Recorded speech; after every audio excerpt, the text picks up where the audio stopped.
Hello, Chair. My name is Haylin Dennison, and I'm a therapist and a mother of a 15-year-old trans child. I wanted to shed light that suicide was the leading cause of death for youth in Hawaii, specifically Native Hawaiians and Pacific Islanders, between ages 15 and 24, according to SAMSHA in 2019. These youth are also 3 times less likely to receive mental health treatment compared to their white counterparts in our state.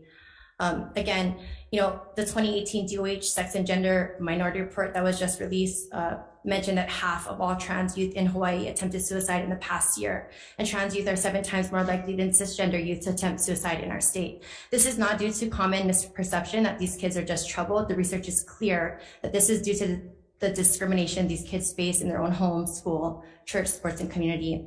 I've been working with teenagers for 20 years, and during the pandemic, I've never seen anything like it, where every single mental health inpatient facility had waiting lists that were months long. To clarify, these are not outpatient facilities where teens go to get regular treatment. These clinics were also full, but I'm talking about inpatient facilities like FTC and Kahi. They're there to treat actively suicidal youth or youth who are in imminent danger to themselves or others.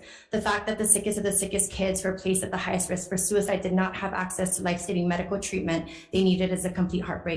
And the shortage of mental health specialists in the state is a major contributing factor to this crisis.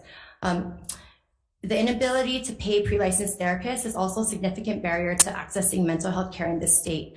These clinicians, the pre-licensed ones, are often undervalued and underpaid, despite playing a critical role in providing quality mental health service to our community. This shortage has a trickle-down effect and is detrimental on our entire industry, further burdens our healthcare system at large.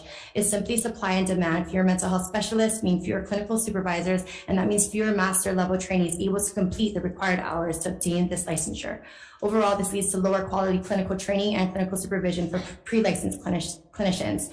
This creates an endless cycle that makes it literally impossible to provide quality mental health services and treatment for those who need it most, including our youth.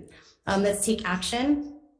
I just wanted to end by saying my 15-year-old trans kid is the smartest, kindest, strongest human I know, and he came up with a concept to destigmatize mental health treatment for teens. 1 year ago, we co-founded a mental health clinic. I need you to wrap it up. Thank you. Essentially, thank you for considering my testimony, and I just wanted to say that if a 15-year-old can take action, I feel that so can we. Have you submitted your written testimony to the committee? I have. Okay, and under what name? Under Haylin Dennison. Haylin Dennison, okay. Thank you.